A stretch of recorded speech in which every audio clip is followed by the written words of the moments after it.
মিডিয়ার ভেতরে সবচেয়ে ভালো বন্ধুকে? মিডিয়াতে আমার ওরকম কোনো বন্ধু নেই। বন্ধু আছে, বাট খুব ভালো বন্ধু, বেস্ট ফ্রেন্ড আমার নাই। ওকে। আমরা একদম শেষ দিকে শেষ করার আগে জানতে চাই যে এমন একটা ড্রিম ক্যারেক্টারের কথা বলো যেটা যে ক্যারেক্টারে কাজ করতে চাও।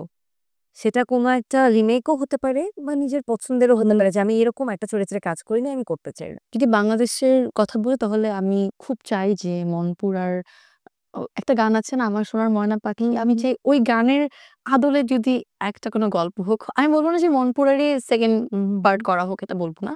ওই 'আমার সোনার ময়না পাখির' যে গানটার, ওটার যদি আদলে একটা কিছু বানানো হয় ফিল্ম, ওটা করতে চাই। বিকজ মনপুরা আমার পছন্দের সিনেমা। আর ওই গানটা আমার আ ভীষণ প্রিয়। মানে ওই গানটার জন্য দেখা হলো আমি অর্ণব ভাইয়ের গান ১ম শোনা শুরু করেছি ওই গানটার মাধ্যমে। সো একটু লেট তাইলে। একটু লেটে দেখছি আমি অনেক ছোট তো, যে এখন পর্যন্ত আমি ওই এক্সপ্লোর করছি।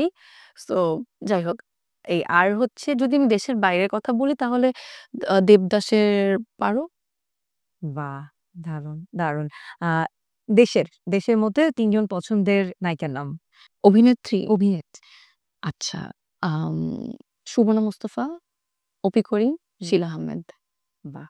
শিলা আহমেদ তো এখন কাজ করছেন কাজ না। করছে, বাট ওই সময়ের কাজগুলো আসলে মনে গেঁথে থাকা।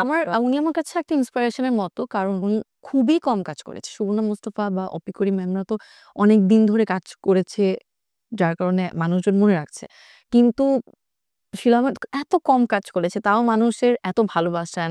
মানুষ উনাকে এখনো দেখতে চায়। আর আমি যে কমপ্লিমেন্টটা খুব শুরু থেকে পেয়েছি যখন আমি ১ম আসি, যে আমাকে নাকি শিলা আহমেদের মতো লাগে বা আমাকে হুমায়ূন আহমেদ স্যার, আমি যদি বেঁচে থাকতাম তাহলে নাকি হুমায়ূন আহমেদ স্যার আমাকে নিয়ে কাজ বানাতেন। সো ওই জায়গা থেকে আবার শিলা আহমেদ কমপ্লিমেন্ট। এক্সাক্টলি অনেক হুমায়ূন ফ্যানের জন্য তো অবশ্যই এটা বোঝাই। এই তো আমি হুমায়ূন আহমেদ ফ্যান, মানে অনেক অসম্ভব বড় একজন। যাই হোক খুব চালাক তুমি। বৈষম্যের মেয়েরা যে চালাক হয় আজকে সাদিয়া আয়মানের ইন্টারভিউ নিতে যেয়ে আরো টের পাওয়া যাচ্ছে। একটু পুরাতন নায়িকাদের চলে হ্যাঁ, এখনকার নায়িকাদের নাম পেলাম না। কিন্তু নায়কদের এখনো তো মধ্যে অনেকেই আছে। আমি জাস্ট বড়দের কথা বলেছি কারণ তারা আসলে হুম, হুম। মানে ওই ইন্সপায়ার টা করেছে বা একটা সময় তাদের কাজ, তারা যদি আমি তাই না, আমার বাবা বা আমাদের মানে বড় যারা আছে আগের আমাদের জেনারেশন আগের একটা জেনারেশনও আসলে। এক্সাক্টলি এখন পর্যন্ত তাদের ওই মুগ্ধতা আছে। সো ওইজন্য আমি তাদের কথাই বললাম।